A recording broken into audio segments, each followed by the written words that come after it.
तो शुरू करते हैं आज के हमारे इस लेक्चर को। इलेक्ट्रोकेमिस्ट्री हम पढ़ रहे थे, 7 लेक्चर ऑलरेडी हो चुके हैं। दिस इज लेक्चर नंबर 8, 8वां लेक्चर है ये। और प्रीवियस लेक्चर में हमने क्या किया था, फैराडे के लॉ को, मतलब क्वांटिटेटिव और क्वालिटेटिव दोनों एनालिसिस को कंप्लीट किया था। ठीक है, फैराडे के लॉ को हमने फर्स्ट और सेकंड दोनों देख लिया था, एट द एंड जाते जाते सेकंड भी देख लिया था। ठीक है, बट इस पे यार सवाल नहीं हुए थे, है ना।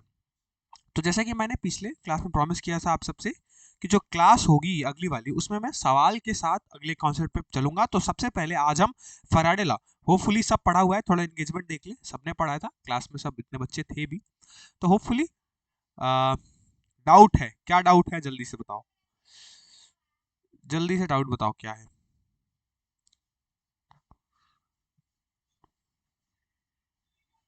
डाउट क्या है भाई? सेकेंड लॉ एक बार देखो, सेकेंड लॉ कुछ है नहीं, बता देता हूँ अभी, ठीक है। देखो सेकेंड लॉ क्या है, सेकेंड लॉ समझा देता हूँ, ठीक है। सेकेंड लॉ जब भी होगा तो सेकेंड लॉ में उन्होंने ये बोला था कि जब भी हम कांस्टेंट करंट को पास करते हैं, अब सोच के देखो कि उन दोनों इलेक्ट्रोड पे, है ना, क्या था, जब हम ये इलेक्ट्रोलाइटिक सेल पढ़ते थे तो हमने बताया था ना कि हमने एक बैटरी यूज की थी, फिर एनोड हमारा पॉजिटिवली चार्ज होता है, कैथोड हमारा नेगेटिवली चार्ज होता है। तो यहां से जो हम करंट दे रहे हैं, मान लो कि इसके करंट के रेट को मैंने क्या किया, कांस्टेंट कर दिया। अब जब सेम करंट या फिर करंट को कांस्टेंट करोगे तो चार्ज भी कांस्टेंट हो जाएगा ना। क्यों भाई? क्योंकि करंट क्या होता है, चार्ज फ्लो पर टाइम। तो समय को हमने फिक्स रखा और साथ ही साथ करंट को कांस्टेंट कर दिया, तो हमारा चार्ज भी कांस्टेंट हो जाएगा। अब चार्ज कांस्टेंट हो जाएगा तो सोच के देखो, क्या W equals to Z into Q होता है? हाँ बिल्कुल होता है। तो इस हिसाब से अगर लेट्स से मैं कहता हूं कि कोई वेट डिपॉजिटेड 1 है, अगला वेट डिपॉजिटेड 2 है, जिसको मैं W1 और W2 कहता हूं, मतलब दो डिफरेंट डिपोजिशंस में ले रहा हूं, ठीक है। लेकिन करंट को मैंने सेम रखा है, मतलब सेम करंट पे मैं दो डिफरेंट डिपोजिशंस को कैलकुलेट करना चाहता हूं। तो सोच के देखो, W1 को मैं क्या लिख सकता हूं, इसके लिए Z1 Q लिख सकता हूं, W2 को भी Z2 Q लिख सकता हूं। अब क्योंकि Q दोनों में सेम रखा है मैंने, क्यों? क्योंकि मैंने बोला कि सेम करंट को मैं पास कर रहा हूं, जब सेम करंट को पास करूंगा तो चार्ज भी कांस्टेंट रहेगा। सो Q से Q कट गया, so this will be W1 upon W2 is equals to Z1 upon Z2। यही है फराडे का सेकंड लॉ, यही मैंने लिखा था बस। अब इसमें कोई डाउट है क्या? है?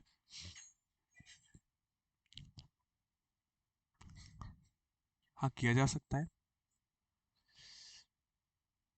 एन फैक्टर, देखो n factor number of positive या फिर नेगेटिव चार्जेस को कहा जाता है। फॉर एग्जांपल, अगर मैं Na प्लस की बात करता हूं तो इसका एन फैक्टर 1 हो जाएगा, बिल्कुल हो जाएगा।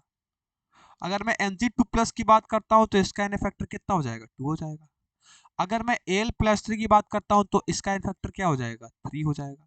सिमिलरली मान लो कहीं CaCl2 लिखा है, अब अगर कहीं CaCl2 लिखा है, इसका मतलब क्या है कि Ca यहाँ 2 प्लस में है, तभी तो CaCl2 होगा।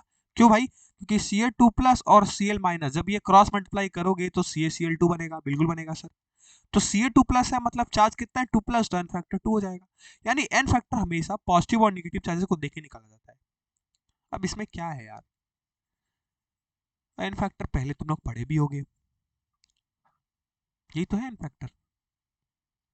अरे अभी भी कंफ्यूजन है क्या? है?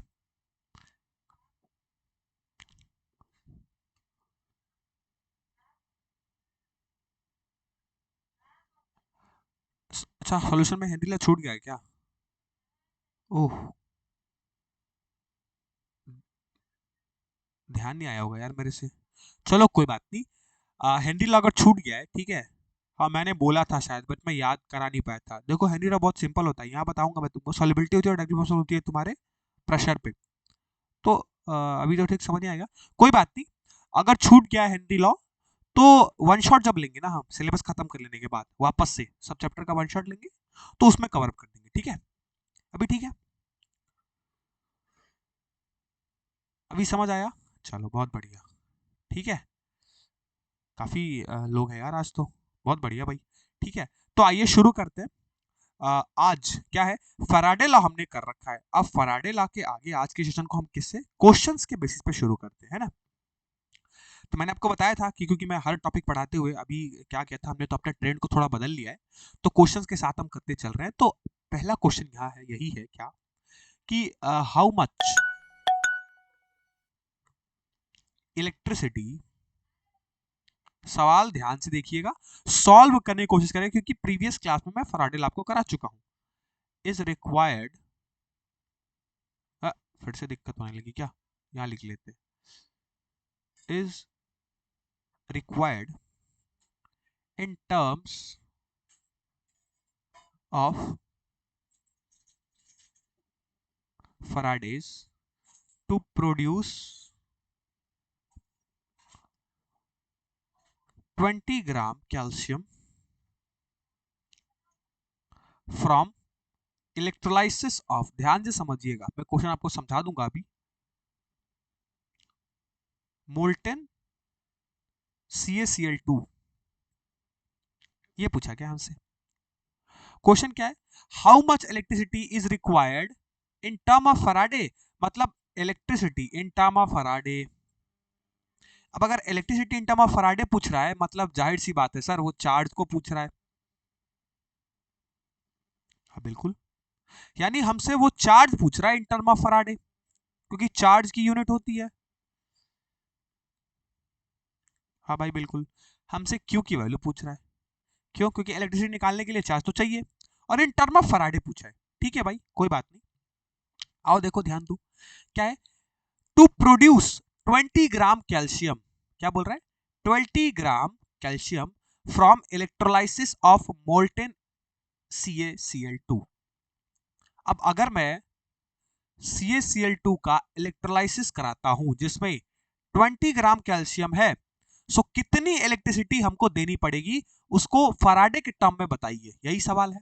सिंपल है, पढ़ोगे तो समझ में आ जाएगा क्या, कि how much electricity is required in term of faraday to produce 20 gram calcium from electrolysis of molten calcium chloride. मतलब CaCl2 को जब मैं इलेक्ट्रोलाइसिस कराऊंगा तो मेरे को 20 ग्राम कैल्शियम मिलना चाहिए, उसके लिए कितनी इलेक्ट्रिसिटी मुझे पास करनी होगी, ये सवाल है बेसिकली।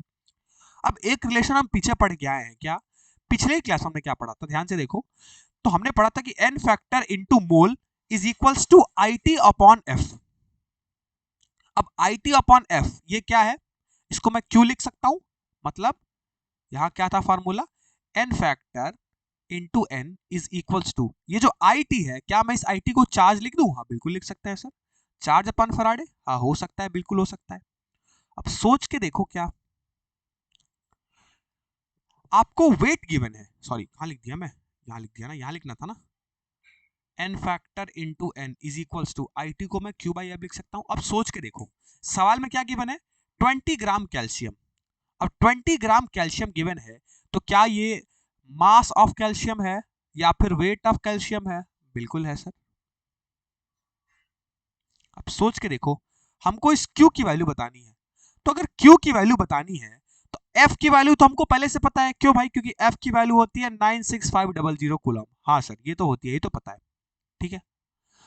N फैक्टर हम CaCl2 को देख के निकाल सकते हैं, तो CaCl2 का N फैक्टर क्या हो जाएगा, अभी पीछे कराया, क्यों, Ca यहाँ +2 में है तो N फैक्टर की वैल्यू यहाँ 2 हो जाएगी, बिल्कुल है सर। तो N फैक्टर हमको पता चल गया, F हमको पता है, चार्ज हमको निकालना है। अगर सर कहीं से ये N पता कर ले, है ना, N क्या है, N होता है मोल, देखो पीछे कराया था, N क्या होता है, N होता है मोल। अब ध्यान से देखो, सवाल में एक चीज गिवन है, क्या, 20 ग्राम कैल्शियम, ओहो यहां से तो मोल निकाल सकते हैं, given mass upon molar mass, अच्छा कैल्शियम का मोलर मास तो 40 होता है ना जी, और 20 ग्राम गिवन था, तो यहां मोल्स कितना हो जाएगा, 2 हो जाएगा।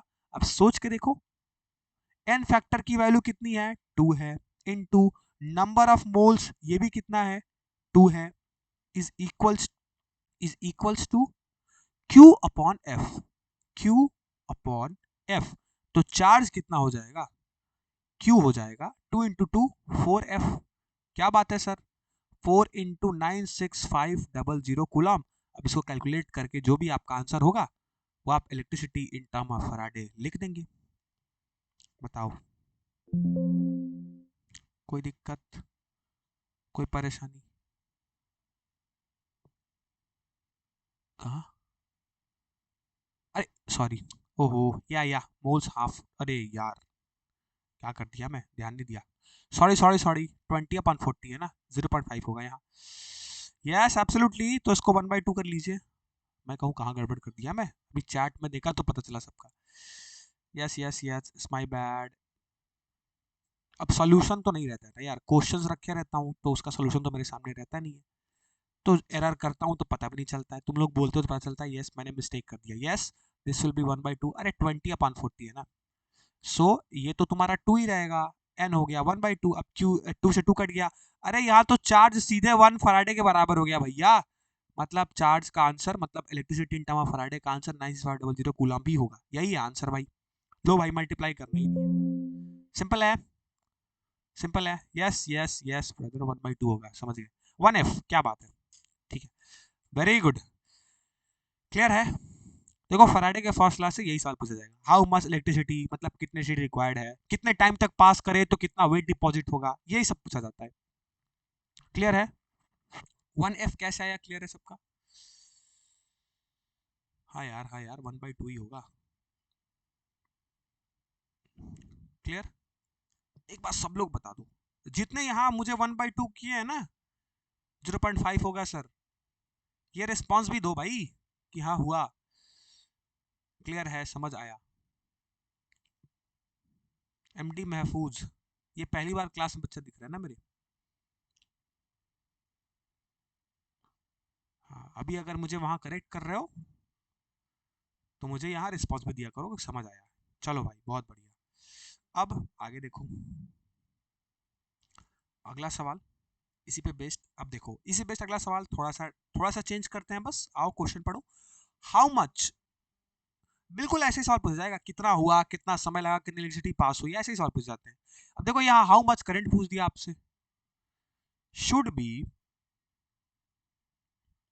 Past, sorry, should be past in molten MgCl2 for 200 second. अभी देखो आरिफा या फिर कोई अबरार कोई करके बच्चा था, उसने पूछा कि सर टाइम वाले सवाल है ना, अबरार टाइम वाला क्वेश्चन करवा दीजिए, देखो वही बिल्कुल वही करा रहा हूँ, तुम बोले और देखो मैं सवाल लेके आया। 200 seconds to deposit 4.2 gram Mg metal. अब देखो ऐसा टाइम वाले सवाल पूछाते हैं, and this is yes absolutely a PYQ. मैं जितने भी क्वेश्चन तुम लोग को लेके आता हूँ ना, सब पीवाईक्यू होता है, AIPMT का है ये, उसके शीट के सवाल है ये, ठीक है। तो यहाँ क्या पूछा है कि how much current should be passed in molten state, मतलब molten MgCl2 for 200 second, time की वैल्यू दे दी 200 सेकेंड। मैंने क्या बताया था, कोई भी सवाल करने के लिए पहले गिवन डेटा लिख लो। अच्छा, और भी गिवन है क्या, टू डिपॉजिट 4.2 ग्राम, क्या बोला है, to deposit 4.2 gram Mg metal, मतलब वेट ऑफ Mg दिया है, W ऑफ Mg कितना दिया है, मास कह लो वेट कह लो, 4.2 ग्राम दिया है, ठीक है। हाँ भाई ठीक है, क्या पूछ रहा है, करंट पूछ रहा है भैया, मतलब बेसिकली आई की वैल्यू पूछ रहा है। अब एक सिंपल रिलेशन स्ट्रेट फॉरवर्ड हम जानते हैं क्या, n factor into mole is equals to IT upon F. अरे यार अब तो कितना सिंपल हो गया, एन फैक्टर निकाल सकते हो, बिल्कुल निकाल सकते हो, किसको देख के, MgCl2, अभी बताया MgCl2 मतलब जाहिर सी बात है सर, यहाँ Mg2 प्लस में रहा होगा, एन फैक्टर हो गया 2, क्या बात है सर, एन फैक्टर पता चल गया, आई हमको निकालना है, टाइम हमको पता है, फैराडे की वैल्यू हमको पता है, एन हम निकाल लेंगे, कैसे दिया हुआ है देखो, दिया है, मास दिया है, वेट कह लो मास कह लो, तो नंबर ऑफ मोल्स निकाल लो ना भैया, 4.2 अपान, अच्छा mg का मोलर मास कितना होता है, अरे 24, तो जरा मैं कैलकुलेटर लेता हूँ और फटाक से, क्योंकि मुझे भी आंसर नहीं पता है, सबके साथ ही सॉल्व करता हूँ, तो मैं 4.2 divide by 24, sorry divide by 24, yes, this will B number of moles की वैल्यू आ गई 0.175। चलो भाई अब कितना ही तो सिंपल हो गया, क्या है इसमें कुछ है, अरे बिल्कुल नहीं, एन फैक्टर 2 है, नंबर ऑफ मोल्स हमने निकाला 0.175, आई हमको निकालना है, टाइम 200 है, और फराडे की वैल्यू 96500 कूलम हमको पता है, तो यहां से आई कितना हो जाएगा, सोच के देखो, 2 इंटू 0.175 इंटू 96500 अपॉन 200, कर सकते हैं, अब बिल्कुल कर सकते हैं भाई, तो निकाल लो, निकाल के देखो, निकाल के देखो, और जल्दी से फटाफट से बताओ, इसको 100 टाइम्स काट लो, अब फटाफट से आंसर बताओ मेरे को, कितना होगा, 0.175 मैं भी करता हूं आपके साथ, मल्टीप्लाई बाई 96500 डिवाइडेड बाई 100, कितना आया फटाफट से, फटाफट से। अरे हाँ भाई, अच्छा ये क्लास में नहीं था, ठीक है जल्दी से आंसर बताओ।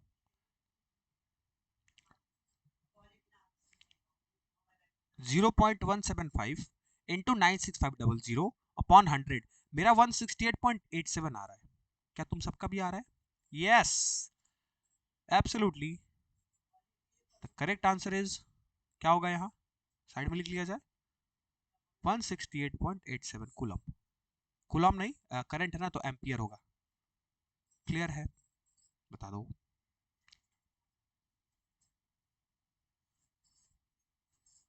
क्लियर,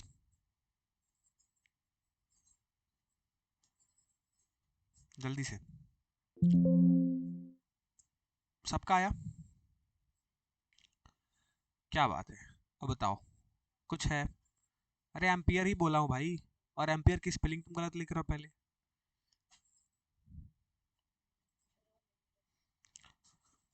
अब बताओ, अब क्या कोई दिक्कत है क्या, टाइम वाले सवाल पूछे तो? हाँ जी, बोलो, अब क्या कोई दिक्कत है क्या, टाइम वाले सवाल कोई पूछे तो? नहीं है, नहीं होना चाहिए। लो क्वालिटी, देखो यार, हाँ एक चीज़ मैं बता दूं, 5G कनेक्शन मेरा अभी नहीं है, ठीक है, पता नहीं क्यों एक दो दिन से 5G भाग जा रहा है, इसीलिए लो क्वालिटी अगर है तो कोई बात नहीं, मैं आप सबके लिए स्क्रीन शेयर कर दे रहा हूँ, आप देखते रहिए, ठीक है? क्लियर है, चलो भाई, समझ आया, समझ आया, कैसे करना है टाइम वाले सवाल, ये भी कर लोगे? अभी ठीक हो गया होगा, रिस्पॉन्स दो फिर आगे बढ़ेंगे, अभी ठीक हो गया होगा।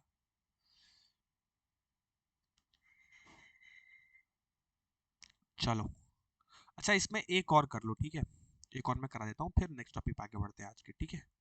एक और कर लो, सवाल है अ 10 एम्पियर करंट, ध्यान से समझना, ठीक है? 10 एम्पियर करंट इज पास्ड,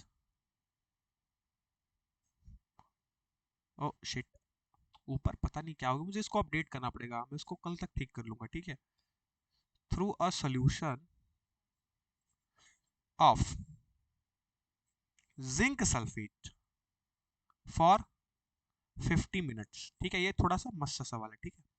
इस बार पूछा है द अबाउट, देखो मैं तीनों तरह के सवाल तुमको करा दिया, पहले टाइम वाला, ठीक है, पहले वाले में देखो, पहले वाले में क्या, पहले में हमने इलेक्ट्रिसिटी यानी चार्ज बेसिकली निकाला था, दूसरा हमने टाइम वाला सवाल किया, तीसरा हम देखो क्या कर रहे हैं, करंट गिवन है, अब हम वेट डिपॉजिट वाला सवाल करेंगे, तो the amount of zinc deposited at cathode is, अब ये बढ़िया सवाल है, ये बढ़िया सवाल है, इसमें हमको निकालना है बेसिकली कि कितना वेट डिपॉजिट होगा जिंक का, ठीक है? अब ये चीज आपको समझनी पड़ेगी, और आप कैसे सॉल्व करोगे ये भी देखेंगे आप। अब सोच के देखो, यहाँ जिंक सल्फेट है, तो सबसे पहले तो एन फैक्टर पता करो। अच्छा जिंक सल्फेट है, मतलब जाहिर सी बात है सर, Zn+2 रहा होगा, SO4 2 रहा होगा, मतलब साफ साफ दिख गया कि एन की वैल्यू है 2, मतलब एन फैक्टर की वैल्यू हो गई 2। अब रिलेशन हम अभी पीछे पढ़ के आए हैं क्या, n factor into n is equals to I T upon F. अब देखो इस बार करंट भी दे दिया तुमको, सही है, टाइम भी दे दिया तुमको, सही है, तो आई टी की वैल्यू दे दी, एफ की वैल्यू हमको पता है, एन फैक्टर हमको पता है, तो क्या हम पहले एन निकाल लें, और एन निकाल लेंगे तो एन से तो फिर हमारा मास तो आराम से निकल जाएगा। अरे है कि नहीं, है कि नहीं, है ना भाई? अरे निकल जाएगा ना, बिल्कुल निकल जाएगा। तो सबसे पहले हमारा काम क्या है, यहाँ एन पता करो, नंबर ऑफ मोल पता करो, तो एन इज इक्वल्स टू क्या होगा, I T upon n factor into faraday कर दे, बिल्कुल कर दीजिए। आई की वैल्यू 10 एम्पियर गिवन है। अब क्योंकि देखो यहाँ ध्यान से समझना, दिक्कत ये है 50 मिनट दिया है, तो अंधाधुंध 50 मिनट मत रख देना गधो, टाइम को सेकंड में कन्वर्ट कर लेना, यानी 50 इंटू 60 कर लो सेकंड में, ठीक है? तो 300 हो जाएगा, ठीक है? एन फैक्टर नीचे 2 है, और फराडे की वैल्यू 96500 कूलम। अब ये मैं करूंगा नहीं, जरा कैलकुलेट कर बताओ, मैं काट चार्ट थोड़ा छोटा कर देता हूँ, ठीक है? इसको कर लो, 30 टाइम्स, ठीक है। तो ऊपर हो गया 10 इंटू 50 इंटू 30 अपॉन नीचे 96500।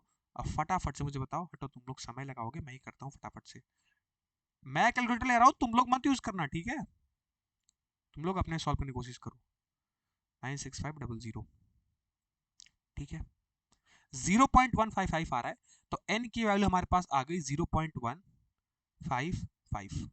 ये सिंपल है हमारे पास। ये हमारे पास आ गई क्या, नंबर ऑफ मोल्स की वैल्यू। अब नंबर ऑफ मोल्स आ गया, तो हमसे वेट पूछा है, तो हम ये तो पढ़े हैं ना कि नंबर ऑफ मोल्स क्या होता है, मोल्स निकाल का फॉर्मूला क्या होता है, मास गिवन, मतलब given mass upon molar mass. और किसका मोलार मास, जिंक सल्फेट का। जब आप जिंक सल्फेट का मोलार मास कैलकुलेट करेंगे तो आपको पता चलेगी, मुझे तो याद है, ठीक है, 65 ग्राम इसका होता है मोलार मास। मतलब बेसिकली जिंक सल्फेट नहीं, जिंक का याद कर लो, क्योंकि हमको जिंक का निकालना है। तो जिंक का बेसिकली हमारा होता है 65 ग्राम, ठीक है। क्या बकने लगता हूँ मैं भी। तो आप आराम से इसको निकाल सकते हैं, n into molar mass of zinc is equals to given mass या फिर वेट डिपॉजिट। यही तो निकालना था हमको, सिंपल है। जिंक का मोलर मास कितना होता है, मतलब बेसिकली एटॉमिक मास कह लो, मोलर मास कह लो, 65 होता है। यानी 0.155 into 65 is equals to deposited weight आ जाएगा, या फिर इसी को मास गिवन कह दिया जाता है। तो सिंपल है, 65 इंटू 0.155 कर लो, मतलब 0.155। हाँ जी, this will be your 10.075 gram. Absolutely this is the correct answer. क्या सबका आया? कितना ही सिंपल है यार, क्या करना है, इतना मस्त सा रिलेशन तो बता दिया। 17.4 ना ना गलत है, कैलकुलेशन चेक करो। 10.075 is right and absolutely correct answer.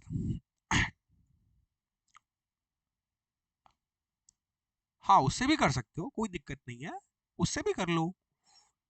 तो atomic weight into IT upon n factor, तो करोगे तो वही तो आंसर आएगा, आपसे बदलना क्या है।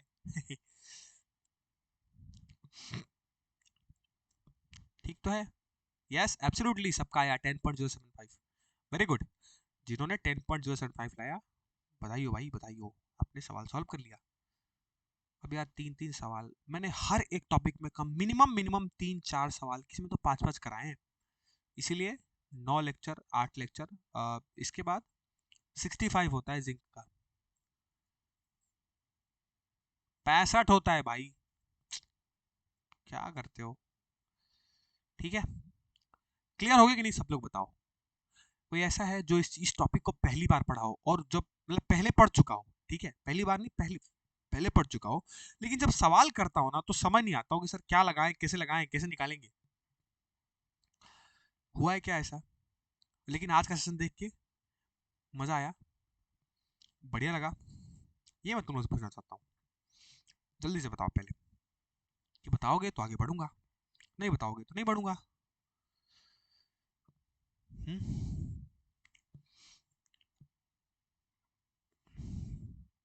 हाँ जी, है क्या, है, चलो बहुत बढ़िया। MD महफूज, बिल्कुल। तुम पहली बार मेरी क्लास में हो ना, इसलिए मैं ऐसे पढ़ाता हूँ। रोज कंटिन्यू क्लास करना, ठीक है। जो भी नए बच्चे आए हैं आज, जो पहली बार आए हैं मेरी क्लास में, सब कंटिन्यू क्लास करो। मैंने 3-4 चैप्टर ऑलरेडी पढ़ा दिया है, चौथा चैप्टर है ये, ठीक है। 3 चैप्टर पीछे मैं पढ़ा चुका हूँ, इसके बाद भी और बढ़िया चैप्टर आएंगे, ठीक है। बट अभी जो है वो करते हैं खत्म, ठीक है। सबको क्लियर हो गया होगा, बिल्कुल होगा। चलिए जी, अब देखो आगे बढ़ते हैं। नेक्स्ट टॉपिक आज शुरू होता है, कुछ ज्यादा बचा है नहीं, ठीक है। कोलरॉस लॉ वगैरह देखते हैं, आज के सेशन में हो जाता है तो बहुत अच्छी बात है, नहीं होगा तो कल का एक आखिरी सेशन मुझे लगता है होगा, ठीक है। कल बेसिकली लास्ट सेशन होना चाहिए, ठीक है। उसके बाद ये चैप्टर होपफुली समाप्त हो जाएगा।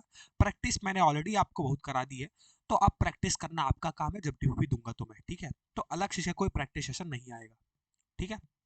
प्रैक्टिस करना आपका काम है, क्योंकि ऑलरेडी मैं बहुत टॉपिक के बाद, हर टॉपिक के बाद मैंने सवाल सॉल्व करा दिया है, इवन हर टॉपिक के ऊपर जहाँ सवाल बनते हैं, ठीक है।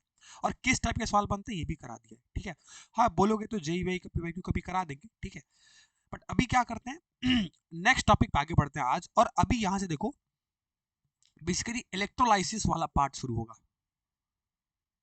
ठीक है। और ये लास्ट सेक्शन होता है, लास्ट पार्ट होता है इलेक्ट्रोकेमिस्ट्री का। इसके बाद इलेक्ट्रोकेमिस्ट्री समाप्त हो जाती है। बैटरी नहीं पढ़ाएंगे क्यों? क्योंकि एग्जामिनेशन पॉइंट ऑफ व्यू से बैटरी इंपॉर्टेंट नहीं है, वो ऑलमोस्ट रिमूव्ड हो चुका है, समझ लो, ठीक है। इसलिए बैटरी ना तो मैं अपने टाइम पढ़ा भी था और ना मैं तुम लोग पढ़ाऊंगा, झूठ क्यों बोलूं भाई, ठीक है। तो बैटरी कभी अगर देखना हो तो एडिशनली देख लेना बुक से, बाकी उसमें कुछ है नहीं, कंस्ट्रक्शन वर्किंग ही है कि कैसे बनाई जाती है बैटरी, लिथियम आयंस का उसमें फिर कुछ रिएक्शंस हैं बैटरी के, वो देख सकते हो, ठीक है। तो बैटरी मैं नहीं पढ़ाने जाऊंगा इसके अंदर। हाँ इलेक्ट्रोलाइसिस तक पूरा इलेक्ट्रोकेमिस्ट्री पूरी आपकी पढ़ाई जाएगी, एकदम एग्जाम ओरिएंटेड, ठीक है। सॉरी लास्ट पार्ट में है हम। और अब हम शुरू करते हैं इलेक्ट्रोलाइसिस वाला पार्ट। देखो इलेक्ट्रोलाइसिस में सबसे पहले आपको समझना है कंडक्टर्स के बारे में, ठीक है। कंडक्टर्स आपको पता है क्या होते हैं? हाँ सर पता है, बिल्कुल पता है, क्या बात कर रहे हो। कंडक्टर पढ़ा है, बिल्कुल पढ़ा है। कंडक्टर ऐसे मटेरियल होते हैं, सबको पता है, जिसके अंदर से करंट जो है वो इजीली पास हो सकता है। हाँ बिल्कुल, ठीक है। यानी एक ऐसा मटेरियल जिसके अंदर से करंट इजीली पास हो जाए उसको हम कंडक्टर कहते हैं। वेरएज अगर मैं इंसुलेटर्स की बात करूं तो, अब क्या बात कर रहे हो सर, अब ये बताना पड़ेगा क्या? नहीं नहीं, पता नहीं पड़ेगा। मटेरियल, ऐसे मटेरियल जिसके अंदर से करंट का पास होना इजीली पॉसिबल नहीं हो, मतलब बेसिकली वो अपोज करे। खैर अपोज वाली प्रॉपर्टी तो हम आगे पढ़ेंगे, बट ऐसे समझ लो कि इंसुलेटर एक ऐसा मटेरियल होता है जिसके अंदर से करंट इजीली पास नहीं हो पाता है। लेकिन सेमी कंडक्टर की बात करूं तो, हाँ सर, ये एक ऐसा मटेरियल होता है जो कि इंसुलेटर की तरह बिहेव करता है और कंडक्टर की तरह बिहेव करता है, डिपेंडिंग अपॉन टेम्परेचर्स, ठीक है। सो ये टेम्परेचर वेराइंग मटेरियल होता है, जब आप टेम्परेचर को बढ़ाएंगे घटाएंगे तो उसके अकॉर्डिंग वो कभी कंडक्टर तो कभी इंसुलेटर का काम करेगा, ठीक है। खैर ये तो मटेरियल की बात रही। पढ़ना क्या है हमको? पढ़ना है कुछ टर्मिनोलॉजी एंड कुछ प्रॉपर्टीज, ठीक है। कौन कौन सी टर्मिनोलॉजी? कंडक्टर के लिए बेसिकली पढ़ना है, तो इसमें हम कंडक्टर को ही पकड़ते हैं और कंडक्टर के बारे में पहले पढ़ते हैं, सीखते हैं। और कुछ ऐसी प्रॉपर्टी जो आप पहले पढ़ चुके हैं बट आपके सिलेबस में है, तो मेरा पढ़ाना काम है, तो आपको पढ़ाऊंगा, ठीक है। सबसे पहली प्रॉपर्टी, सबसे पहली चीज हमको समझनी है रेजिस्टेंस, ठीक है। रेजिस्टेंस क्या होता है, ठीक है। जरा मैं चैट से की तरह चलूं और मैं आप सबसे पूछता हूं कि व्हाट इज रेजिस्टेंस।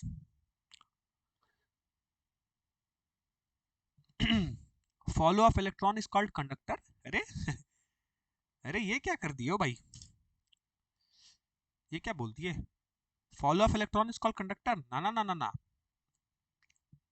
ये कौन सा डेफिनेशन पढ़ रहे हो? फ्लो ऑफ इलेक्ट्रॉन को कंडक्टर कहते हैं? अरे फ्लो ऑफ इलेक्ट्रॉन को करंट कहते हैं। इलेक्ट्रॉन के फ्लो को किसी टाइम के इंटरवल में उसको करंट कहते हैं, उसको कंडक्टर नहीं कहते हैं। ये क्या डेफिनेशन याद करके बैठे हो? इनकरेक्ट है ये। Resistance is a property of material. अरे भाई हमको भी पता है प्रॉपर्टी है, वो कौन सी प्रॉपर्टी है? Resistance is a property of material, हमको भी पता है कंडक्टर की प्रॉपर्टी है ये। वो क्या है? है resistance is a property of material. अरे भाई दुनिया जहान को पता है कि वो एक प्रॉपर्टी है, बट क्या है एक्चुअल में रेजिस्टेंस? ये प्रॉपर्टी है। Explain the property. It resist the flow of charge. Absolutely, अब राट ने सही आंसर दिया। रेजिस्टेंस बेसिकली ध्यान से समझिए, रेजिस्टेंस किसी भी मटेरियल की एक ऐसी प्रॉपर्टी होती है जो कि करंट के फ्लो को अपोज करती है। बेसिकली करंट का फ्लो मतलब इलेक्ट्रॉन के फ्लो को अपोज करती है। ये प्रॉपर्टी आती कैसे है, थोड़ा सा डेप्थ में लेके चलता हूं, हालांकि फिजिक्स पढ़ाता तो और अच्छे से पढ़ाता, बट अभी समझ लो क्या। लेट्स से हमारे पास ये कंडक्टर है, ठीक है। अब कंडक्टर बेसिकली क्या होते हैं? एक ऐसे मटेरियल्स, जनरली जितने भी मेटल्स होते हैं उन सबको हम कंडक्टर मान के चलते हैं। तो जाहिर सी बात है, आपने देखा होगा कि अंदर पतली पतली स्ट्रिप दिखती है आपको, वो बेसिकली इसके अंदर कॉपर की स्ट्रिप्स होती है, और कॉपर एक मेटल है। हाँ बिल्कुल है सर। तो आपने देखा होगा जनरली अपने घर में जो तार देखा है ना, लेट्स से ये वही वाला तार है जिसके अंदर कॉपर की खूब सारी स्ट्रिप्स है। अब सोच के देखो, कि कंडक्टर जनरली क्या होते हैं, मेटल्स के होते हैं, और मेटल के अंदर एक बड़ी मस्त सी बड़ी खास सी प्रॉपर्टी क्या होती है कि उसके अंदर फ्री इलेक्ट्रॉन भैया खूब सारे प्रेजेंट होते हैं। पढ़ा है हमने, बिल्कुल पढ़ा है। तो कंडक्टर के अंदर फ्री इलेक्ट्रॉन्स होते हैं। अब यही जब फ्री इलेक्ट्रॉन, खूब सारे फ्री इलेक्ट्रॉन, अरे मिलियंस, खरबों में अरबों में फ्री इलेक्ट्रॉन्स होते हैं, बहुत सारे, यही जब बहुत सारे फ्री इलेक्ट्रॉन इसी कंडक्टर के एक एंड से फ्लो करना शुरू करते हैं और फ्लो करते करते दूसरे एंड पे जाते हैं, तो हम क्या कहते हैं कि एक एंड से इलेक्ट्रिसिटी का फ्लो हो रहा है टुवर्ड दूसरे एंड। ठीक है, तो मूवमेंट ऑफ इलेक्ट्रॉन किसी भी क्रॉस सेक्शन के क्रॉस, जब किसी भी इलेक्ट्रॉन का, फ्री इलेक्ट्रॉन का मूवमेंट होता है किसी पर्टिकुलर क्रॉस सेक्शन के क्रॉस, ठीक है, कुछ टाइम इंटरवल में, तो उसको हम कहते हैं कि करंट का फ्लो हो रहा है। तो flow of electron basically current है। फ्लो ऑफ इलेक्ट्रॉन आपका कंडक्टर नहीं है, कंडक्टर एक मटेरियल है। ठीक है, अब समझिए ध्यान से, ये रेजिस्टेंस हम पढ़ रहे हैं। रेजिस्टेंस कंडक्टर की यानी कंडक्टिव मटेरियल्स की या फिर जनरली मटेरियल्स की बात करें तो रेजिस्टेंस मटेरियल्स की एक ऐसी प्रॉपर्टी होती है जो कि इलेक्ट्रिक करंट के फ्लो को या फिर चार्ज के फ्लो को कह लो या फिर इलेक्ट्रॉन के फ्लो को कह लो, तीनों सही है। इलेक्ट्रिक करंट के फ्लो या फिर चार्ज का फ्लो या फिर इलेक्ट्रॉन का फ्लो, इन तीनों को मतलब है बेसिकली एक चीज, पर अलग अलग लैंग्वेज में बोल रहे हैं हम। तो रेजिस्टेंस बेसिकली मटेरियल की एक ऐसी प्रॉपर्टी है जो कि इन तीनों को मूव करने से, फ्लो करने से रोकती है। फॉर एग्जाम्पल, करंट अगर फ्लो हो रहा है और करंट के फ्लो को कोई प्रॉपर्टी अपोज करती है तो उसको हम कहते हैं रेजिस्टेंस। ये तो प्रॉपर्टी हो गई। अब सवाल मन में ये आ रहा हो कि सर ऐसे कैसे, जब इलेक्ट्रॉन फ्लो हो रहा है तो फिर ये प्रॉपर्टी जनरेट कैसे होती है, ये समझो थोड़ा सा। मैंने आपको क्या बताया कि कंडक्टर बेसिकली ज्यादातर मेटल्स के होते हैं और मेटल्स के अंदर खूब सारे अरबों खरबों मिलियंस ऑफ इलेक्ट्रॉन्स होते हैं। अब सोच के देखो, जब खूब सारे फ्री इलेक्ट्रॉन एक साथ चलेंगे तो धक्का मुक्की होगी कि नहीं होगी? हाँ बिल्कुल होगी सर। अब सोच के देखो, जब ये खूब सारे फ्री इलेक्ट्रॉन चले तो ये आपस में ही बहुत खतरनाक वाला एक दूसरे से कोलिजन करते हुए आगे बढ़ते हैं, टकराते हुए आगे बढ़ते हैं। ये जो कोलिजन्स की वजह से जो एनर्जी जनरेट होती है ना, बेसिकली वो उनके फ्लो को धीमा कर देती है। इसको कहते हैं opposition of flow of electron. So due to collision between two successive electrons in a conductor, वो प्रॉपर्टी जनरेट होती है और उसी प्रॉपर्टी को रेजिस्टेंस कहते हैं। क्यों भाई? जब टकराव होगा तो हीट पैदा होगा, एनर्जी पैदा होगी, और हीट के वजह से जब टकराव होगा तो उनकी जो स्पीड होगी, उनकी जो वेलोसिटी होगी, इसी को ड्रिफ्ट वेलोसिटी करके आप टॉपिक पढ़ते हैं करंट इलेक्ट्रिसिटी में, आपने सुना होगा ये। टाइम मैं आपको समझा रहा हूँ कि रेजिस्टेंस कैसे पैदा होता है किसी भी कंडक्टर में। तो बहुत सिंपल सा रीजन है, जब खूब सारे फ्री इलेक्ट्रॉन्स आपस में, अब सोच के देखो ना, एक सिनेमा हॉल में बैठे हो, सडन से एक दरवाजा है सिनेमा हॉल में, खूब सारे लोग होते हैं सिनेमा हॉल में, सोच के देखो सेंटर में बम फट गया। अब एक ही दरवाजा है, उस दरवाजे से सब लोग भागेंगे। जब सब लोग भागेंगे तो एक दूसरे टक्कर होगा कि नहीं होगा? बिल्कुल होगा सर। अब टक्कर होगा तो कोई गिरेगा, किसी की स्पीड कम होगी, है ना, कोई निकल जाएगा। वही सेम चीज के साथ भी होता है, जब खूब सारे इलेक्ट्रॉन एक ही दिशा में भागेंगे, लेट्स से करंट का फ्लो, मान लिया हमने क्या किया, बैटरी लगा दी यहाँ से, एक बढ़िया वाली बैटरी दोनों के एंड में कनेक्ट कर दी। अब ये हो गया हायर पोटेंशियल, ये हो गया लोअर पोटेंशियल, मतलब इधर पॉजिटिव इधर नेगेटिव, तो करंट पॉजिटिव नेगेटिव जाता है, तो करंट का फ्लो इधर, मतलब इलेक्ट्रॉन को एक डायरेक्शन मिल गई कि सब भागो इसी डायरेक्शन में। अब जब खूब सारे इलेक्ट्रॉन एक ही डायरेक्शन में भागेंगे तो क्या होगा? कोलिजन होगा, और कोलिजन की वजह से हीट पैदा होगी, एनर्जी का चेंज होगा, जिसके वजह से उनकी स्पीड में भी कमी आ जाती है, उनकी वेलोसिटी में भी कमी आ जाती है, जिसकी वजह से इलेक्ट्रॉन का अपोजिशन मतलब उसकी स्पीड धीमी हुई तो वो क्या होगा, एक अपोजिंग प्रॉपर्टी वहां जनरेट होती है ड्यू टू कोलिजन। इसी को रेजिस्टेंस कहते हैं। हालांकि ये प्रॉपर्टी क्या है? रोकने वाली प्रॉपर्टी है, अपोज करने वाली प्रॉपर्टी है। लेकिन जनरेट कैसे हुई ये समझ आया? Due two successive collision between the free electrons present in an conductor या फिर मटेरियल्स जो कि मेटल का बना हुआ हो। क्लियर है? बताओ, इसको हटा दिया जाए यहां से, एक्सप्लेन करने के लिए आपको बताया गया था, बनाया गया था। तो अब जाकर रेजिस्टेंस समझे कि एक्चुअल में रेजिस्टेंस क्या होता है। हाँ बताओ।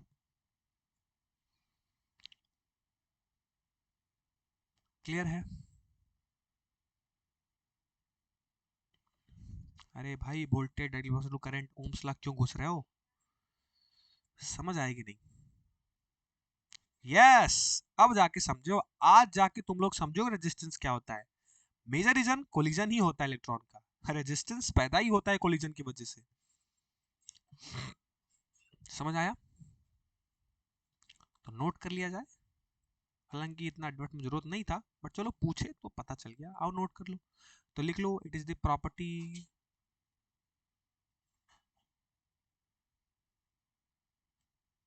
of a material which opposes the flow of electrons, या फिर करंट कह लो। अच्छा, अब ओम्स लॉ का रिलेशन सबने पढ़ा है, V equals to I R होता है, हाँ बिल्कुल पढ़ा है सर।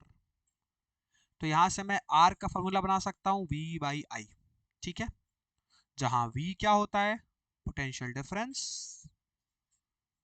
क्यों भाई, क्योंकि जनरेट रेजिस्टेंस किससे हुआ, यार पोटेंशियल डिफरेंस लगाएंगे करंट का फ्लो होगा तभी तो रेजिस्टेंस जनरेट होगा, बिल्कुल होगा, इसलिए यहाँ आई क्या है, करंट है।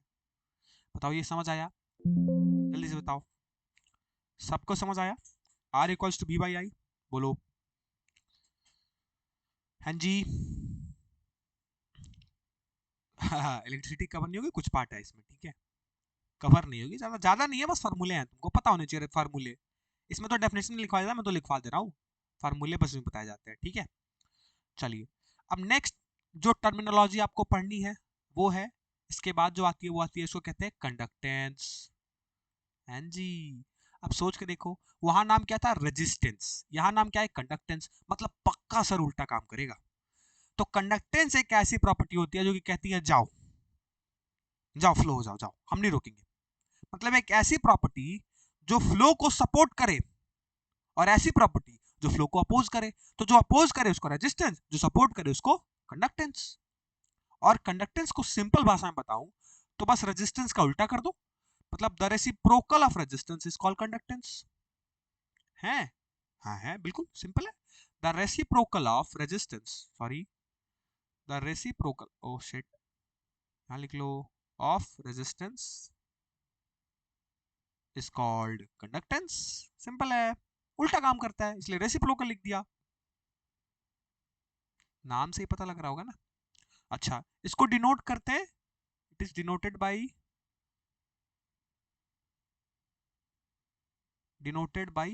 कैपिटल जी, ऐसे समझना, कैपिटल जी, कंफ्यूज नहीं होना, क्यों, क्योंकि आगे बताऊंगा अभी मैं। कैपिटल जी इसको कहते हैं कंडक्टेंस। अच्छा, क्योंकि ये रेसिप्रोकल ऑफ रेजिस्टेंस है, मतलब जाहिर सी बात है सर इसका फार्मूला होगा 1/R। ओके, अच्छा, पीछे एक और चीज मैं आपको बताना चाहता हूँ, इसकी यूनिट आप नोट कर लीजिएगा, यूनिट इंपॉर्टेंट है, यूनिट होती है ओम, इसको एक ग्रीक लेटर ओमेगा से डिनोट करते हैं, इसको भी पढ़ते हैं ओमेगा, ठीक है, लेकिन ये ग्रीक लेटर है, ठीक है, ठीक।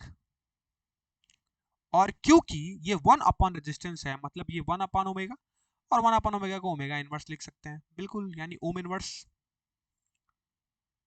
ओम इनवर्स मतलब बोला जाता है जनरली ओमेगा, तो हम वहाँ एंगुलर वेलोसिटी के लिए यूज करते हैं, बट तुम ओमेगा मत ही बोलो, ओम से याद रख लो, ठीक है, इसको ओम इनवर्स कहते हैं, ठीक है, OHM ओम है, ठीक, ओमेगा बेसिकली दूसरे को रिप्रेजेंट करने लगेगा, ठीक है, समझ आया इसकी यूनिट, जल्दी से। फेबर फ्लफ इलेक्ट्रॉन, हाँ कह सकते हो, फेबर्स, ठीक है, चलिए क्लियर है। चलो, तो कंडक्टेंस भी समझ आ गया, रेजिस्टेंस भी समझ आ गया। अच्छा अच्छा अच्छा, स्पेसिफिक रेजिस्टेंस या फिर इसी को रेजिस्टिविटी कहते हैं, अलग नाम है बस, स्पेसिफिक रेजिस्टेंस या फिर रेजिस्टिविटी। अब देखो यहां थोड़ी अच्छी चीज समझाऊंगा, क्यों, क्योंकि यहां से हमको थोड़ी केमिस्ट्री में शिफ्ट होनी है, कैसे, समझो ध्यान से।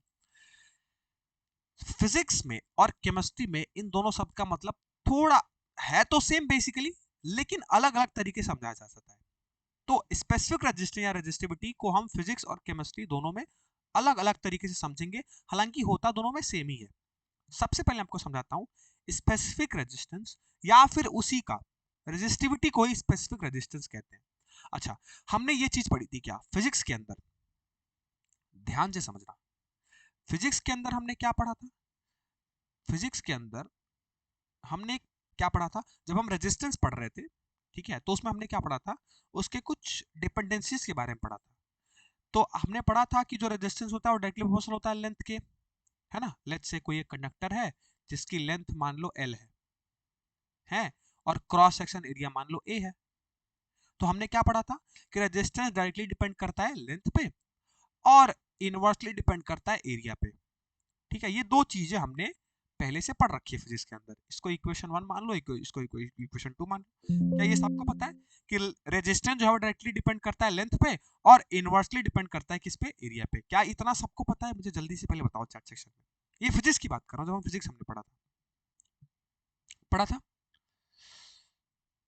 जो मैं अभी पूछ रहा हूँ वो बताओ, क्या ये पढ़ा था हमने कि रेजिस्टेंस डायरेक्टली प्रोपोर्शनल होता है लेंथ के और इनवर्सली प्रोपोर्शनल होता है एरिया के? यस, सब लोग बताओ, ये सबने पढ़ा है? यहाँ तो किसी को दिक्कत नहीं है ना? पढ़ा था, चलो भाई। अब जब अगर ये चीज पढ़ा था तो सोचो कि इक्वेशन 1 और इक्वेशन 2 को मैं कंबाइन करके ऐसे लिख सकता हूँ कि resistance directly proportional to length और इनवर्सली प्रोपोर्शनल टू एरिया। हाँ सर, बिल्कुल लिख सकते हो, क्या दिक्कत है? दोनों साइड रेजिस्टेंस है तो मैथमेटिकल इक्वेशन दोनों को कंबाइन करके लिख सकते हैं। अब सोच के देखो, बीच में प्रोपोर्शनलिटी कांस्टेंट है, तो अगर इस प्रोपोर्शनलिटी कांस्टेंट को हटाना है तो क्या बीच में कोई कांस्टेंट आना पड़ेगा ना? मतलब डायरेक्टली प्रोपोर्शनल का साइन है, उसको इक्वल टू बदलना है तो कांस्टेंट आता है। अब इस केस में जो कांस्टेंट आता है उसको कहते हैं रो, और ये होता है R is equal to rho L upon A. तो फिजिक्स में इतना तक हम पढ़े थे, जहां हमको साफ साफ ये चीज बताई गई थी कि सर जो रेजिस्टिविटी होती है बेसिकली वो रो ही होती है। मतलब जो रो है, इस रो को हम कहते हैं रेजिस्टिविटी, और इसी को रेजिस्टिविटी को कहा जाता है स्पेसिफिक रेजिस्टेंस। तो फिर हमने यहां से रो का फार्मूला निकाला था, कैसे निकाला था? याद करो। अरे कुछ तो करना नहीं है, रो को उधर भेज दो तो आर नीचे आ जाएगा। सोच के देखो, ये रो को उधर भेजोगे तो आर ए ऊपर, और ये फिर उल्टा कर दो, इट मींस रो का formula R A upon L होता है। हाँ बिल्कुल होता है सर, ये हमने पढ़ा था। और रो क्या है हमारा? रो है बेसिकली रेजिस्टिविटी, या फिर इसको कहते हैं स्पेसिफिक रेजिस्टेंस। ठीक है, यहां तक सबको क्लियर है? रेजिस्टिविटी या फिर स्पेसिफिक रेजिस्टेंस क्या होता है? R A upon L. हाँ भाई बिल्कुल। चलो एक सेकंड, क्या हुआ? क्लियर है ना? यहां तक तो क्लियर है ना? हाँ भाई, यहां तक तो क्लियर है, किसी को दिक्कत नहीं है। चलो अब मैं देखो एक्चुअली मैं तुमको आज मतलब समझाता हूं कि रेजिस्टिविटी होती क्या है। देखो, स्पेसिफिक रेजिस्टेंस इसको क्यों कहा गया, और रेजिस्टिविटी क्या है मैं तुमको समझाना चाहता हूं, ध्यान से समझना। लेट्स से हमारे पास एक वायर था, ठीक है एल लेंथ का वायर था, और उसका एक क्रॉस सेक्शन एरिया था, ठीक। और लेट्स से कि उस वायर का जो रेजिस्टेंस है वो बेसिकली आर है, मतलब उस पूरे वायर में जो रेजिस्टेंस है वो कितना है? आर है, ठीक। अब सोच के देखो, क्या, जरा सोच के देखो, क्या अगर मैं एक ऐसा वायर लाऊं जिसका लेंथ मैं 1 मीटर रखूं और क्रॉस सेक्शन एरिया को मैं 1 मीटर स्क्वायर रख दूं। मतलब एक ऐसा वायर लाया जिसमें मैंने लेंथ को क्या किया, लेंथ को सर 1 मीटर ले लिया और क्रॉस सेक्शन एरिया को 1 मीटर स्क्वायर ले लिया। तो जरा सोच के देखो, तो रेजिस्टेंस का फार्मूला होता है R equals to rho L upon A. अब एल को मैंने 1 मीटर ले लिया, एरिया को मैंने 1 मिलीमीटर ले लिया, इट मींस ये भी 1 हो गया, ये भी 1 हो गया, कट के 1 हो गए। मतलब जो तुम्हारा रो होगा वो आर के बराबर हुआ कि नहीं हुआ? बिल्कुल हुआ, हुआ बिल्कुल हुआ। क्या किया मैंने? एक काम किया, क्या, एक कंडीशन लगा दी। कौन सी कंडीशन? कि भैया एक ऐसा वायर लाइए जिसका लेंथ 1 मीटर का हो और एरिया 1 मीटर स्क्वायर का हो, या फिर लेंथ 1 सेंटीमीटर का हो, एरिया 1 सेंटीमीटर स्क्वायर का हो। तो जब एल भी तुम्हारा 1 हो गया, ए भी तुम्हारा 1 हो गया, तो तुम्हारा रो आर के बराबर हो गया, बिल्कुल हो गया। और सोच के देखो, तुम्हारी रेजिस्टिविटी रेजिस्टेंस के बराबर हो गई। इट मींस अगर मैं एक डेफिनेशन बनाऊं रेजिस्टिविटी का, तो मैं ये बना सकता हूं कि रेजिस्टिविटी बेसिकली वो रेजिस्टेंस है जब length of the wire will become 1 metre and cross section area will become 1 millimetre square. मतलब 1 मीटर लेंथ की और 1 मीटर स्क्वायर की एरिया वाली एक ऐसे वायर जिसका रेजिस्टेंस आर हो। मतलब लेट्स सपोज फॉर एग्जांपल, मैं एक ऐसा वायर लाता हूं जिसका लेंथ मैंने 1 मीटर रखा, उसका क्रॉस सेक्शन एरिया मैंने 1 मीटर स्क्वायर रखा, तो उस वायर में जो रेजिस्टेंस ऑफर हो रही होगी उसी को हम रेजिस्टिविटी कहेंगे। उसी को देखो नाम बोला गया स्पेसिफिक रेजिस्टेंस। मतलब ये रेजिस्टेंस स्पेसिफिक है, किसके लिए? 1 मीटर लेंथ होनी चाहिए और 1 मीटर स्क्वायर एरिया होनी चाहिए, इसी को कहते हैं रेजिस्टिविटी। ये स्टैंडर्ड कंडीशन होती है रेजिस्टिविटी की। मतलब लेंथ को 1 मीटर रखो, एरिया को 1 मीटर स्क्वायर रखो, तो एक ऐसा वायर जिसका लेंथ 1 मीटर हो, एरिया 1 मीटर स्क्वायर हो, तो उस वायर में जितनी रेजिस्टेंस होगी उसी को रेजिस्टिविटी कहेंगे या फिर स्पेसिफिक रेजिस्टेंस कहेंगे। क्लियर हुआ? ये एक्चुअल मतलब होता है रेजिस्टिविटी का, ये एक्चुअल मतलब होता है स्पेसिफिक रेजिस्टेंस का, इसलिए उसको स्पेसिफिक रेजिस्टेंस कहा गया। बताओ समझ आया? देखो जो पहले रेजिस्टिविटी पढ़ा होगा ना, अभी जाके उसको समझ में आ गया होगा कि रेजिस्टिविटी में कंडीशन है भाई। कंडीशन ये है कि लेंथ 1 मीटर होनी चाहिए और एरिया 1 मीटर स्क्वायर होनी चाहिए। तो जितनी रेजिस्टेंस उस वायर में ऑफर हो रही होगी उस रेजिस्टेंस को रेजिस्टिविटी कहेंगे। इसलिए इसको कहा जाता है स्पेसिफिक रेजिस्टेंस। मतलब वो स्पेसिफिक है, वो फिक्स है कि 1 मीटर स्क्वायर एरिया होनी चाहिए और 1 लेंथ भी होनी चाहिए 1 मीटर। समझ आया? अब देखो, खैर ये तो फिजिक्स की भाषा में थी, लेकिन केमिस्ट्री में तो वायर वायर नहीं आएगा ना भाई। तो केमिस्ट्री में रेजिस्टिविटी को समझने के लिए पता है क्या करते हैं हम, क्योंकि हम इलेक्ट्रोलाइसिस पढ़ रहे हैं, तो इलेक्ट्रोलाइसिस करते वक्त सबको पता है कि सर हम एक कंटेनर लाते हैं और फिर उसके अंदर हम क्या करते हैं, सॉल्यूशन भर देते हैं सर, है ना, और 2 इलेक्ट्रोड क्या करते हैं, डिप कर देते हैं।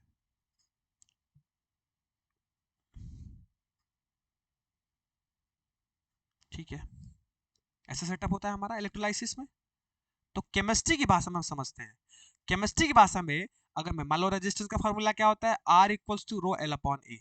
अब मैं यहां से आपको समझाऊंगा कि रेजिस्टिविटी केमिस्ट्री की भाषा में कैसे होती है। तो खैर फिजिक्स में था, क्यों भाई, क्योंकि हमने कंडक्टर वगैरह में पढ़ा, मैंने वायर लिया, फिर वायर के अंदर 1 मीटर, फिर 1 मीटर स्क्वायर, तो रेजिस्टिविटी थी। केमिस्ट्री भाई कहाँ गया, केमिस्ट्री के लैंग्वेज में कैसे डिफाइन करते हैं समझो। केमिस्ट्री के लैंग्वेज में तुमसे कह दूं कि लेंथ को 1 मीटर करना है और एरिया को 1 मीटर स्क्वायर करना हो तो कैसे करोगे, वही मैं तुमको समझाता हूँ। कुछ नहीं करना है।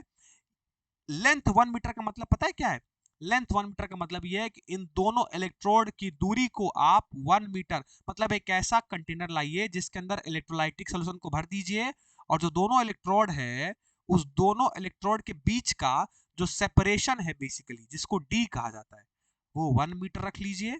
और ये जो एरिया है रॉड का, इलेक्ट्रोड का, उस क्रॉस सेक्शन एरिया को 1 मीटर स्क्वायर रख लीजिए। तो केमिस्ट्री के अंदर ये चीज आपके लिए डिफाइन हो जाएगी। मतलब केमिस्ट्री के अंदर अगर रेजिस्टिविटी डिफाइन करनी है तो क्या क्या करना है, एक कंटेनर में लाना है इलेक्ट्रोलाइटिक सॉल्यूशन, उन दोनों कंटेनर में जो इलेक्ट्रोड आपने रखा था जब आप इलेक्ट्रोलाइटिक सेल बना रहे थे, तो दोनों कंटेनर, जो कंटेनर में जो आपने इलेक्ट्रोड को रखा था, उस दोनों के इलेक्ट्रोड के सेपरेशन को 1 मीटर कह दीजिए, वो आपका लेंथ बन जाएगा।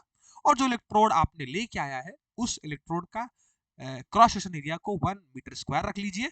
तो उस केस में जो आपका सेल, मतलब जो आपका इलेक्ट्रोलाइटिक सेल है, वो जो रेजिस्टेंस ऑफर कर रहा होगा उसी को हम स्पेसिफिक रेजिस्टेंस या फिर रेजिस्टिविटी कहेंगे। समझ आया? बस इतना सा ही डिफरेंस था। वहां हम वायर और कंडक्टर के लिए फिजिक्स में पढ़े थे, यहाँ हम इलेक्ट्रोलाइसिस के तरीके को इस्तेमाल करके हम केमिस्ट्री के अंदर रेजिस्टिविटी को समझते हैं। और वो क्या है, जब आप दो इलेक्ट्रोड के बीच का डिस्टेंस को 1 मीटर कर दे और दोनों इलेक्ट्रोड के क्रॉस सेक्शन एरिया को 1 मीटर स्क्वायर कर दे, तो उस केस में आपका जो इलेक्ट्रोलाइटिक सेल जो आपने बनाया है, वो सेल जितनी रेजिस्टेंस को ऑफर करेगा उसी रेजिस्टेंस को स्पेसिफिक रेजिस्टेंस या फिर रेजिस्टिविटी कहेंगे केमिस्ट्री की लैंग्वेज में। क्लियर है? नहीं तो फिर आप रिलेट नहीं कर पाते, इसीलिए अलग अलग समझाया।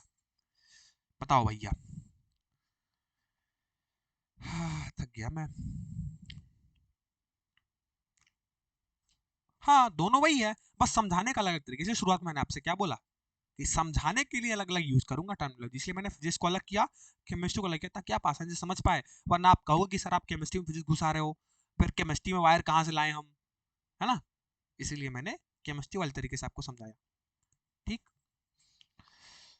जब आपका सेपरेशन 1 मीटर हो जाए दो इलेक्ट्रोड के बीच, कैथोड और एनोड के बीच, और उन दोनों इलेक्ट्रोड का cross section area 1 metre square हो, तो उस वक्त जो आपका सेल रेजिस्टेंस ऑफर कर रहा होगा उसको रेजिस्टिविटी कहेंगे या फिर स्पेसिफिक रेजिस्टेंस कहेंगे। क्लियर है? चलिए भैया, अगर क्लियर है तो और भी देख लीजिए, इसको ऊपर कर दिया जाए। आइए, अगली टर्मिनोलॉजी जो आपको पढ़ाई जाती है इंपॉर्टेंट है। जैसे हमने क्या किया, स्पेसिफिक रेजिस्टेंस को पढ़ा, वैसे ही स्पेसिफिक कंडक्टेंस भी होता है या फिर उसी को कंडक्टिविटी कहा जाता है। स्पेसिफिक कंडक्टेंस या फिर इसी को कंडक्टिविटी भी कहा जाता है। अब ये इंपॉर्टेंट हो जाता है, क्यों?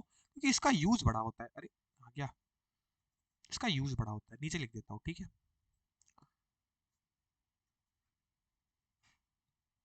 स्पेसिफिक कंडक्टेंस या फिर कंडक्टिविटी। अरे यार, मुझे ठीक करना पड़ेगा इसको, ठीक है। हाँ, सबसे पहली चीज इसको डिनोट करते हैं, it is denoted by kappa. आपने न्यूमेरिकल जब किया होगा पहली क्लास में तो आपने सुना होगा इसका नाम, इट इज डिनोटेड बाय के, इसको कप्पा पढ़ते हैं, ठीक है। सो कंडक्टिविटी कहीं लिखा हो मतलब आप समझ जाइएगा कि वो कप्पा की बात कर रहा है, के की बात कर रहा है, ठीक है। पढ़ते हैं इसको कप्पा, ठीक। वो कनेक्टिव की बात कर रहा है, स्पेसिफिक कनेक्टिव की बात कर रहा है। अब कितना सिंपल है यार, सोच के देखो, रेजिस्टिविटी क्या होती है? हमने पढ़ा रेजिस्टिविटी या फिर स्पेसिफिक रेजिस्टेंस, है ना। सेम चीज अगर स्पेसिफिक कंडक्टेंस या कनेक्टिविटी पूछी जाए तो सिंपल है sir, it is the reciprocal of resistivity. जैसे वहां हम देखो क्या किया था, हमने पहले रेजिस्टेंस पढ़ा, फिर कंडक्टेंस को क्या बता दिया कि वो रेसिप्रोकल है रेजिस्टेंस का। तो अगर यहाँ रेजिस्टिविटी हमने पढ़ा तो कनेक्टिविटी क्या होगा भाई? अरे सिंपल है सर, उल्टा तो होगा, रेसिप्रोकल, मतलब it is the reciprocal of resistivity, simple, it is the reciprocal of resistivity. मतलब जो आपका कप्पा है वो 1/रो होगा, सिंपल है। अब रो क्या होता है हमने पढ़ा है, RA/L होता है, तो कप्पा क्या हो जाएगा भाई? 1/RA/L, सिंपल है। सो कप्पा विल बी L/RA। क्या बात है सर, ये लो, ये तुम्हारी हो गई, इसको कह लो आप स्पेसिफिक कंडक्टेंस या फिर कह लो कंडक्टिविटी। क्लियर है? यही तो है यार, और क्या है तुम बताओ, यही तो है कि नहीं, है कि नहीं? हाँ, रेजिस्टिविटी की यूनिट मैं आपको बता दे रहा हूँ, रेजिस्टिविटी यूनिट ओम मीटर होती है। यहाँ मैं बताना भूल गया, ठीक है। अच्छा किया तुम सबने याद दिला दिया, इसकी यूनिट होती है, यही लिख लो, ओम मीटर। इसकी यूनिट क्या होती है? ओम मीटर। तो आपको ये समझ आ गया कि कनेक्टिविटी क्या है, कनेक्टिविटी बेसिकली उल्टा है रेजिस्टिविटी की। तो सिंपल है, अगर मैं इसकी यूनिट की बात करूं तो यहां लिख देता हूं, ये क्या है? 1 रेजिस्टिविटी, मतलब 1 ohm metre, it means ohm inverse metre inverse. क्या बात है। और एक और खास इसका नाम होता है, ओम इनवर्स को हम कहते हैं साइमन, साइंटिस्ट थे, ओम इनवर्स को साइमन लिखा जाता है।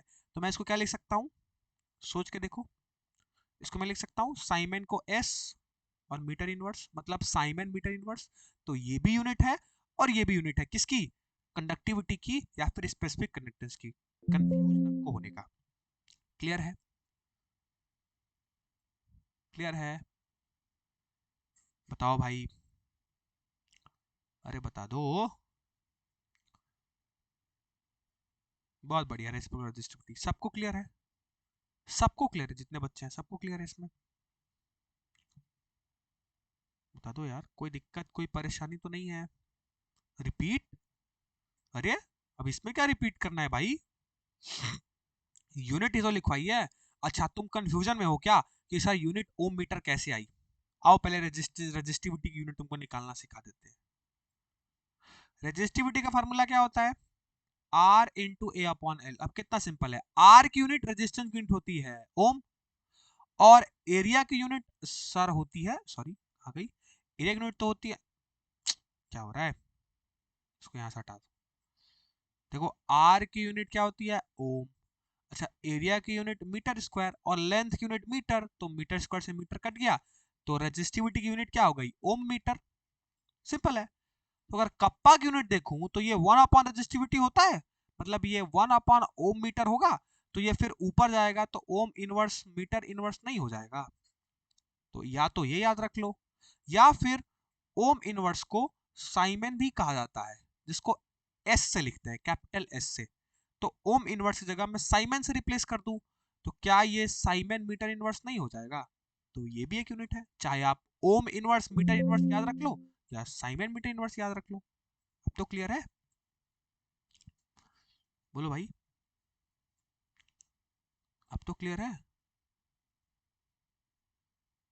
अरे भाई बाद में कीबोर्ड वाला कर लेना, पहले समझ लो भाई, पढ़ा रहे हैं और तुम लोग उधर कीबोर्ड आदि बगल में कर रहे हो है।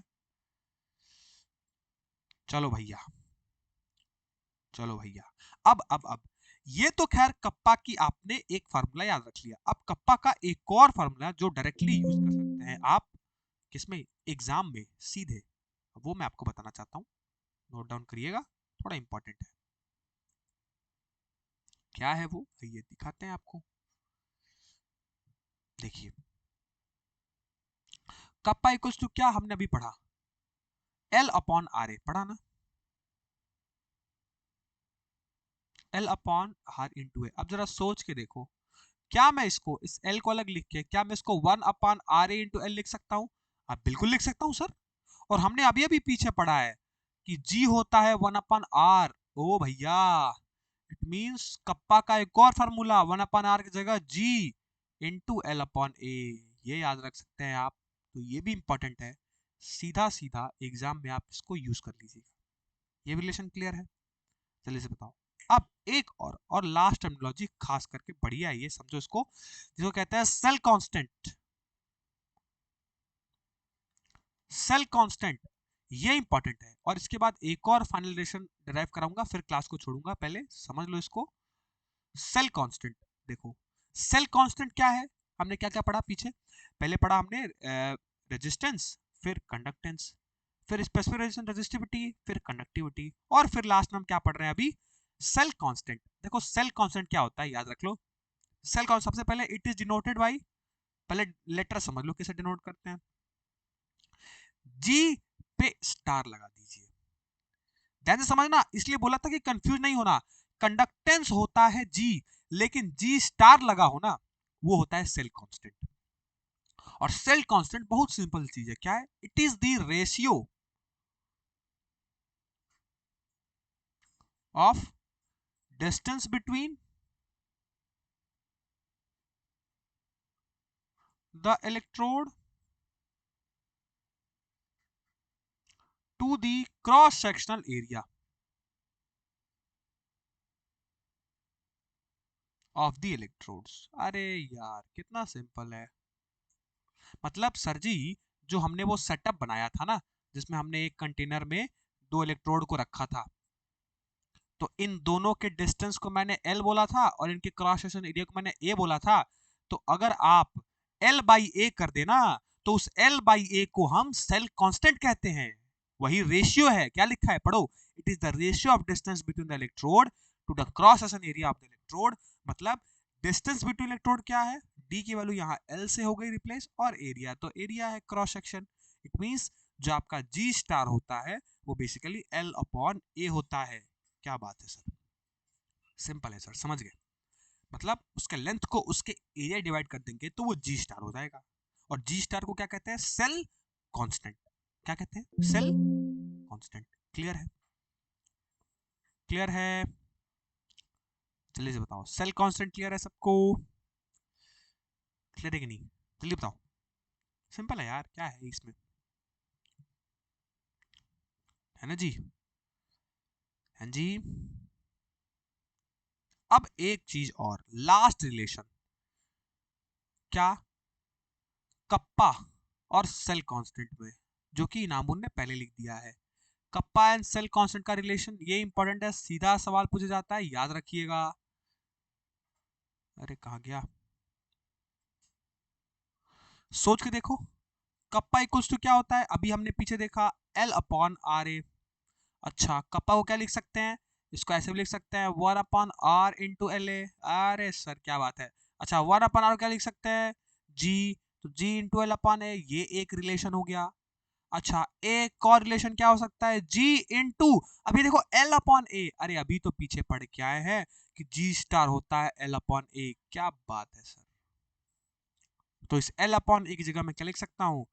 जी इंटू जी स्टार। और लिटरली यकीन मानो बहुत इंपॉर्टेंट रिलेशन है ये, सीधा आप इसको लगाएंगे तो कप्पा दे के जी स्टार कई बार पूछा है सवाल में आपसे, यानी जी इंटू जी स्टार, ये एक डायरेक्ट रिलेशन आप याद रख सकते हैं, इसलिए मैंने आपको पहले सेल कॉन्सेप्ट पढ़ा दिया। क्लियर है?